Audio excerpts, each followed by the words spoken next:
Hello, and welcome to the First Stitch podcast, where we tell the stories of how everyday quilters just like you got started quilting, plus talk about some other fun quilty things along the way. This is your host, Lisa Donnelly from Wild Plum Lane. Let's get started. Today's episode is one I think a lot of you are going to see yourselves in. Jay found quilting completely by accident back in the 70s and stuck with the simple geometric patterns that feel like home, plus a fabric stash that's grown into something truly impressive.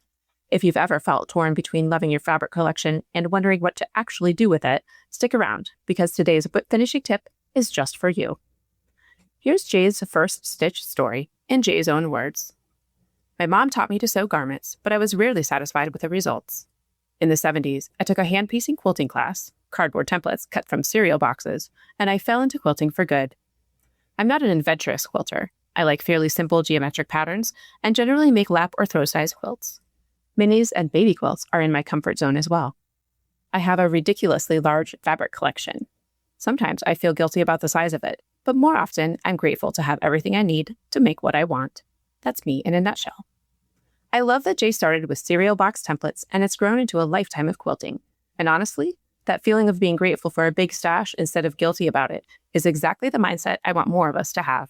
So let's talk about how to make that big, wonderful stash work for you instead of feeling like one more thing on your to-do list. If you're sitting on a stash like Jay's, first of all, congratulations.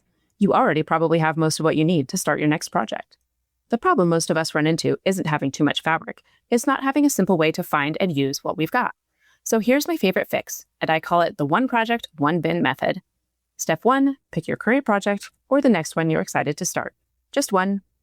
Step 2, pull only the fabric for that project and put it in a single labeled bin or tote. A clear one works best so you can see what's inside at a glance. And I have a recommendation or two for you coming up. Step 3, everything else in your stash stays exactly where it is. You don't have to sort, fold, or reorganize the whole collection to make progress on your quilt. Step 4 is optional, but very satisfying. Label the bin with the project name and a target finish date, so it's calling your name every single time you walk by. If you only have 15 minutes today, that's plenty. Just pull the bin, set it by your machine, and you're ready to cut fabric or sew the next time you sit down. And if you want an even smaller win, try a quick 15-minute stash date this week. Put on a podcast, like this one, and fold or sort just one shelf or one drawer. That's it. No pressure to tackle it all at once. So to make today's tip even easier to put into action, I want to point you toward the stackable clear bins I use in my own sewing space. They're inexpensive, they stack neatly on a shelf or in a closet, and because they're clear, you can see exactly which project is inside without opening up a single lid. It's the simplest way I've found to keep my one project, one bin system actually working long term, instead of turning into one more pile. I'll drop the exact bins I use from Target down in the show notes, plus a couple of other options I think you might find intriguing, so you can grab the same ones or something similar for your own space. Jay, thank you so much for sharing your story with us today, cereal box templates and all. And to everyone listening, if you've got a big, beautiful stash of your own, I hope today's tip gives you a simple way to put it to work on your projects.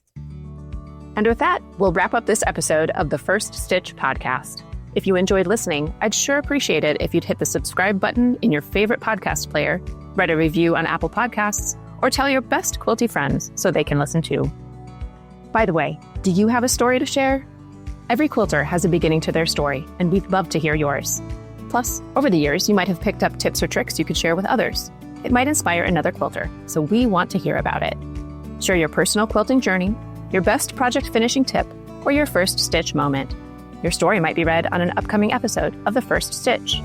You can submit your story today by sending an email to firststitchpodcast, all one word, that's firststitchpodcast@wildplumlane.com, or use our quick submission form down in the show notes. I can't wait to talk with you again soon.